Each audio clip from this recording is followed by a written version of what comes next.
За өдрийн минь. За өнөөдөр чинь нэмэх 21. Сайхан өдөр байна уу? Үдний ам заашилж бүхний гуй наашилж гэдэг шиг.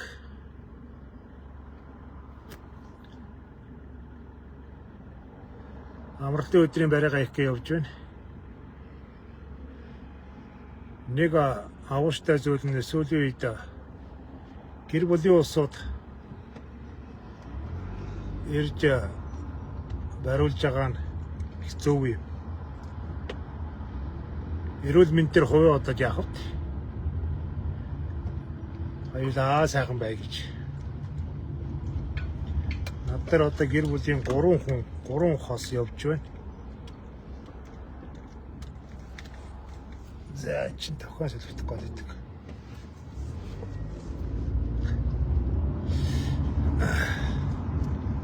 Тэг гэр бүлээрээ бариулж байгаа улсууд бас хөгжилтэй байдаг. Бариулж явахдаа. Би нэг шалаа.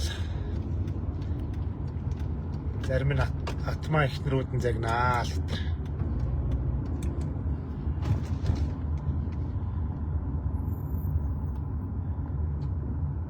Нуруу нухсны энэ өвчин болоо энэ цаашаа улмал илбэг болно. Орчин үеийн анагаах ухаан энэ дэр ямар гаргалгаа шийдэл гаргах юм байгаа. Энэ орийн мэдгүй миний бодлоор бол нэг орой 10 жилдээ бол энэ нурууны өвчин дээр ямар нэг эмчилгээ олж чадахгүй баг. Яг гоо энэ зүгээр дотор эртний цусаар дамждаг юм эргэтэнгүүд дээр бол анагаах ухааны дэвшлүүд мундаг болж байна л доо. Одоо олон өвчнүүдийг ялж байна.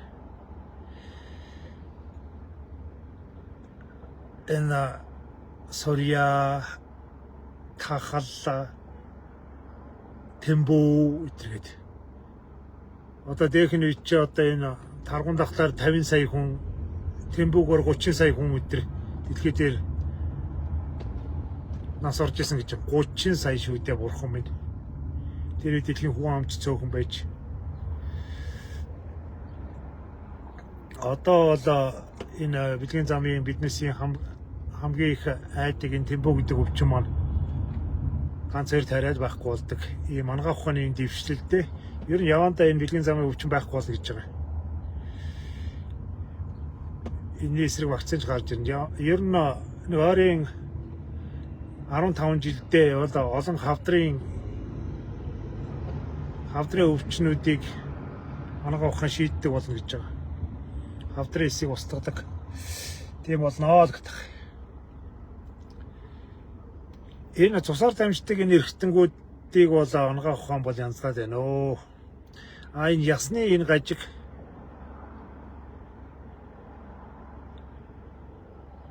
энийг л чадахгүй байна да. Энийг орлуулж чадахгүй байна. Орлуулах дээр пластмаст одоо биднээс мерзертер ийм диск миск хийх эсвэл хоёр ясын хооронд нь барьцлагаж хадах илүүдлийг хусах гэсэн нэг тиймэрхүү л эмчилгээ орчин үед явж байна да.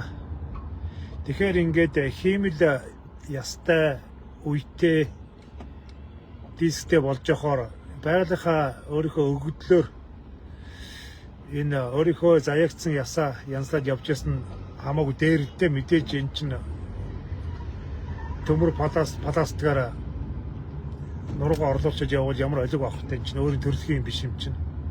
Маш олон хөдөлгөөн хязгаарлагдана, асар олон хорой цээртэй болно. Тийм байгаа шүү манайхаа.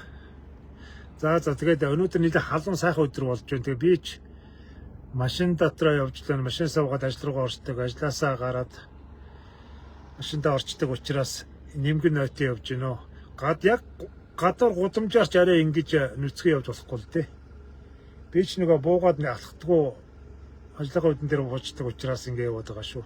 Тэгтэл ер нь бол 21 градус гэсэн. Бүтэн нартай 21 градус гэхлээр ч одоо манай эмэгтэйчүүд бараг шилэн дөрхөөр угаа тавих гэж орохоор ийм л дулаахан байна да. Дулаахан болох юм байна да гэж. Тэгээ сайхан дөө. Зуны өдөр чи ингээ хүн болгон өнгө увц өмсөд өвөл чи одоо нэг пөөний сар юмуд л явдаг шүү дээ. Өвлийн өдрөд бол хэцүү. Монголын өвлийн өдрөл. Зуны дэлгэр цаг богинохон ч гэсэн биднэрт бас нэг юм гоё баяр баясгалан өгдөг шүү дээ. Гоё гоё өнгөнгийн гоё гоё хувцастай усууд явна. Тэгээ дулаан байна гэдэг чинь ер нь сайхан зүйл шүү дээ. Дулаахан байх. Өвлийн тэр хахир хүйтэн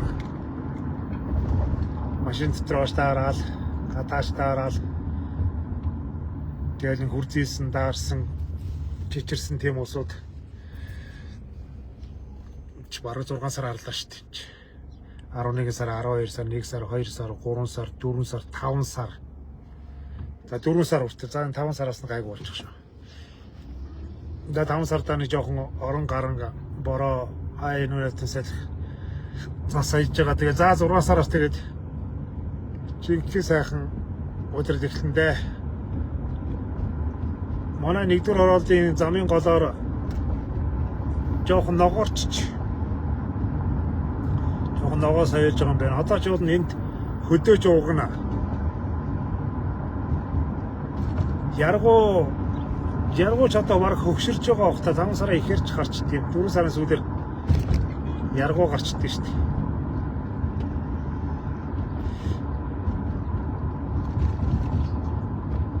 Яргуу нүдэлцэнд байгаа да.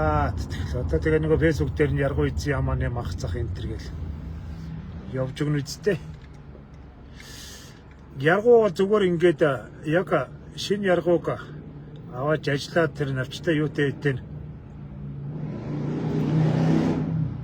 жажлаад идчихүүд болон зүгээр л юм байлээ.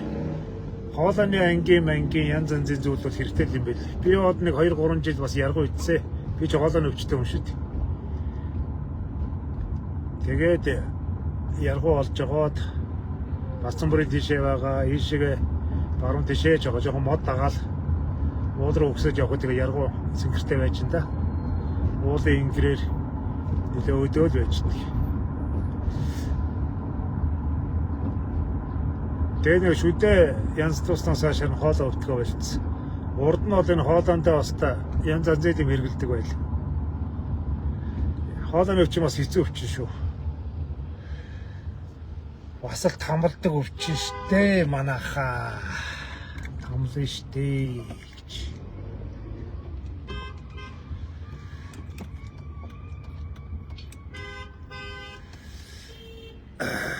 За чи баруун тийш нийтийн төвчтэй авах чинь.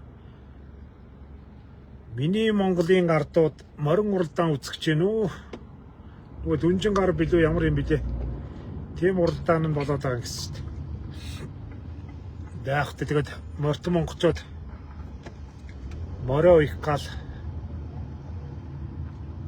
байж ядж байгаа л да. Ч одоо тэгээд малчин улсууд нэг талаар бас ойлгомоор. Гэхдээ өөр нөгөө хөгжих сэнгэх зүйлгүй энэ их олон сараар мал авахгүй. Тэгээд өвс тос малын төл гэж явж байгаад одоо нэг сэтгэлээ хөдөлгөх уухайлах тийм юм нь уралдаанд орж таарах та бодвол малчин үний нүдээр харахад бол морио уралдуулахыг урдуур явдгүй маа гэхэд ядтааны сэтгэлээ сайхан сэргээ хийгээд өмнө олон сайхан мордыг хараа итрэгч. Тэгж бодход байх л та. Манайтай хотынхны ингээд харахад бол хаврын давчиг цагт морь хүүхд хоёр зовоогоод идэр гэж бодогдно л доо. Тэгээ бид нар нөгөөд өөрсдийнхөө өнцгөөс өөрсдийнхөө амьдралын нөхцлөөс бусдыг дүгнэх дуртай. Зүгээр яг малчин хүний хувьд бол морио уях мордын тоосыг харах гэдэг бол үгүйшгүй сайхан зүйл байгаа л да. Маш сайхан зүйл байгаа. Тэр чинь том ажил байгаа шүү дээ. Одоо бид нар нэг бизнесийн амжилт гаргалаа гэдэгтэй адилханаар малчин улсууд бол мор малаа уяал тэгээд нэг харагдаад ороод ирвэл бөөн баяр болж байгаа хэл та. За манайхан тэгээ өдрийнх нь ажилд нь амжилт хүсье. Өнөөдөр бүтсэний барай сайхан барай болно. Энэ дулааны барай их сайхан барай. Галуун дулааны барай.